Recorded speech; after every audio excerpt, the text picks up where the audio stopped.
ॐ गजाननं भूतगणादिसेवितं कपितजम्बो फलचारुभक्षणं उमासुतं कविनाशकारिकं नमामि विघ्नेश्वरपादपङ्कजं।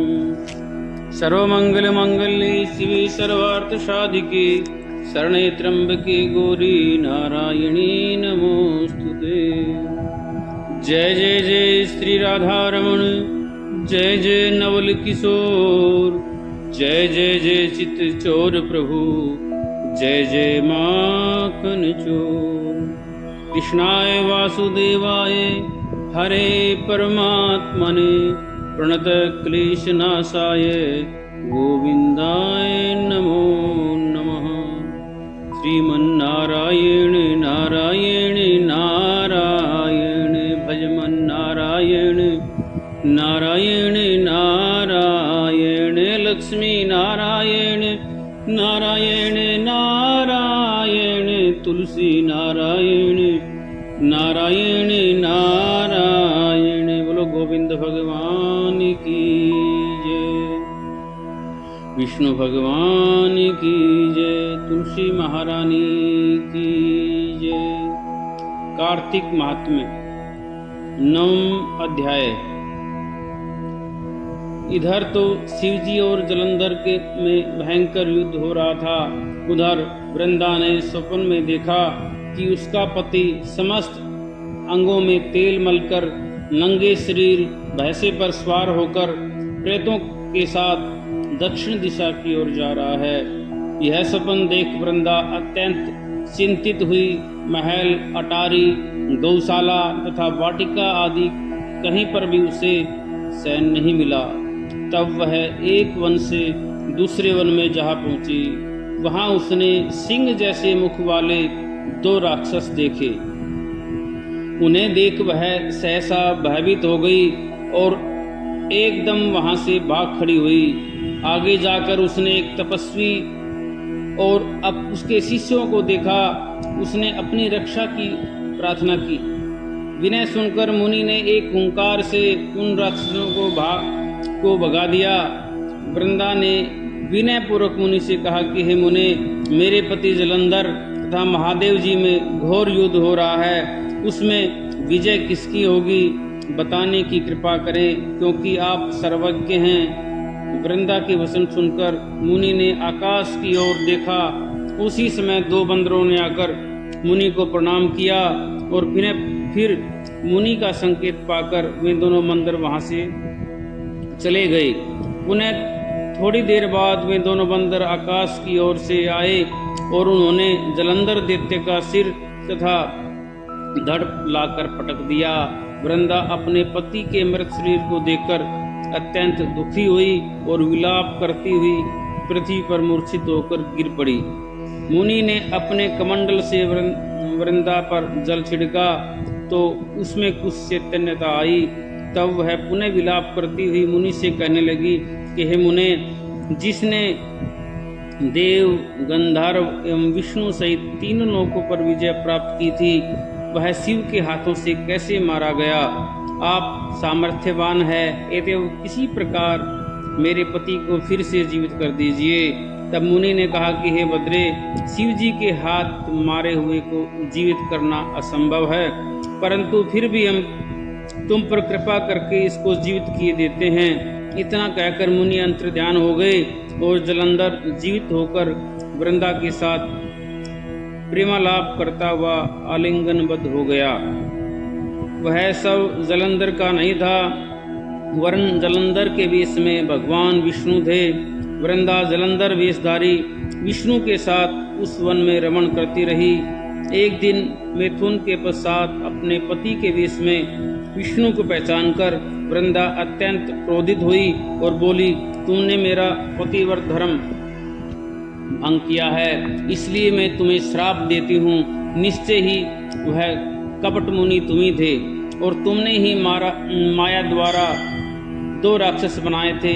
कालांतर में दोनों राक्षस तुम्हारी स्त्री का अपहरण करेंगे और जो तुम्हारा शिष्य था वही बंदर का रूप धरकर तुम्हारी सहायता करेगा। तुमने साथ छल किया है, अतः तुम इसी समय शिला पत्थर हो जाओ। इतनी कथा सुनाने के बाद नारद जी ने महाराज पृथु को बतलाया, हे राजन, भगवान विष्णु ने देवताओं तथा अपने भक्तों की रक्षा के लिए पतिव्रता वृंदा का शील भंग किया था, इसलिए मन ही मन में अत्यंत दुखी थे। उन्होंने वृंदा से कहा कि हे वृंदे, तुम्हारे श्राप को ग्रहण करते हुए मैं अवश्य शिला रूप हो जाऊंगा, परंतु तुम भी वृक्ष रूप होकर मुझको प्राप्त होगी। उसी समय वृंदा अपने पति के चरणों का ध्यान करके विष्णु के मना करने पर भी अग्नि में प्रवेश कर गई और शिला रूप में भगवान विष्णु वृंदा का स्मरण करते हुए उसकी चिता भस्म में लौटने लगे। उधर युद्ध क्षेत्र में जलंधर दैत्य राक्षसी माया द्वारा पार्वती का रूप धरकर शिवजी को मारने लगा। उसकी इस माया को देखकर शिवजी नीचे को मुख करके बैठ गए।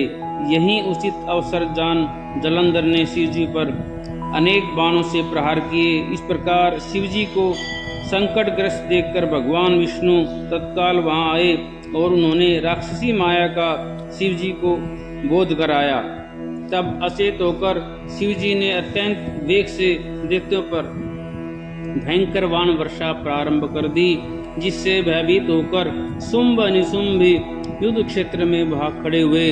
तब शिवजी ने उनको श्राप देते हुए कहा, क्योंकि तुम युद्ध क्षेत्र में भागे हो, इसलिए पार्वती के हाथ से मारे जाओगे। उधर वृंदा का पतिव्रत धर्म भंग हो जाने से जलंधर का बल समाप्त हो गया था और भगवान विष्णु ने सुदर्शन चक्र अपने तेज सहित शिवजी को दे दिया। तब शिवजी ने विष्णु तेज के साथ अपना और ऋषियों के तप तथा पतिव्रता स्त्रियों का तेज मिलाकर जलंधर दैत्य पर छोड़ दिया। सुदर्शन चक्र के प्रहार से जलंधर का सिर कटकर भूमि पर गिर पड़ा। सिर और धड़ अलग होते ही जलंधर का तेज शिव में तथा वृंदा का तेज पार्वती जी में समा गया। देवताओं ने शिवजी की स्तुति करते हुए उनसे कहा कि हे महादेव, जलंधर को मारकर आपने हम लोगों का महान उपकार किया है, परंतु एक अनर्थ हो रहा है। वृंदा के पतिव्रत धर्म से मोहित होकर भगवान विष्णु निरंतर उसकी चिता भस्म से लौट रहे हैं, अतएव कृपा करके उसके लिए कुछ कीजिए। तब शिवजी बोले कि हे देवताओं, तुम सब भगवान की योग माया की शरण में जाओ, वहीं इस संकट को हरेगी। तब समस्त देवता योग माया की शरण में जाकर स्तुति करते हुए बोले कि हे देवी, आप संपूर्ण जगत की उत्पत्ति, पालन तथा नाश करने वाली हो। सतोगुण, रजोगुण और तमोगुण आपसे ही उत्पन्न हुए हैं। आपकी माया को भगवान विष्णु भी नहीं जान सकते। ऐसी देवी को हमारा नमस्कार है, जिसके भक्तगण अनादर तथा मोह को प्राप्त नहीं होते। ऐसी मूल प्रकृति को हमारा नमस्कार है। उस समय देवताओं ने आकाश में एक तेज देखा और आकाशवाणी सुनी, रजोगुण, सतोगुण और तमोगुण रूप गौरी, लक्ष्मी और सरस्वती में ही हैं। इन्हीं तीनों रूपों से तुम्हारी सिद्धि होगी, अतएव तुम इन्हीं की आराधना करो। फिर इन तीनों देवियों ने प्रकट होकर 3 बीज देते हुए कहा कि इन तीनों बीजों को जहाँ पर विष्णु है बोकर अपना कार्य सिद्ध करो। देवताओं ने तीनों बीज ले जाकर जहाँ वृंदा की चिता में विष्णु लौट रहे थे बो दिए। उन तीनों बीजों से 3 वृक्ष उत्पन्न हुए। रजोगुण सरस्वती से आंवला, तमोगुण गौरी से तुलसी और शतोगुण लक्ष्मी से मालती की उत्पत्ति हुई।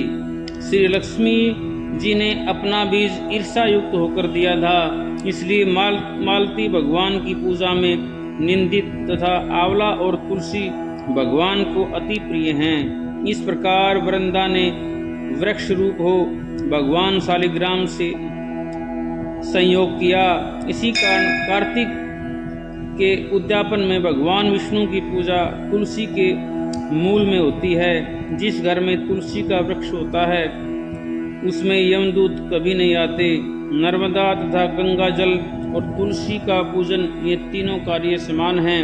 मनुष्य चाहे कितना भी पापी क्यों न हो, प्राण निकलते समय मंजरी से तुलसी दल जिसके कंठ में होता है वह पाप मुक्त होकर सीधा वैकुंठ को प्राप्त होता है।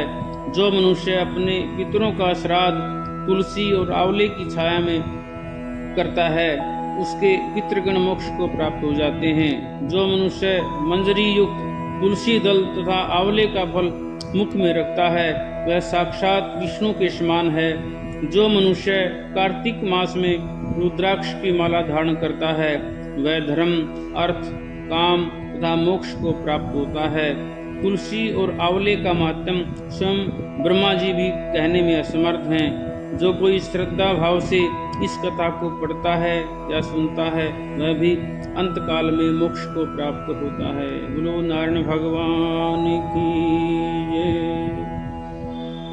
श्रीमन्नारायण नारायण नारायण भजमन नारायण नारायण नारायण लक्ष्मी नारायण नारायण नारायण श्रीमन्नारायण नारायण नारायण गोविंद नारायण नारायण नारायण श्री हरि नारायण नारायण नारायण। बोलो विष्णु भगवान की जय।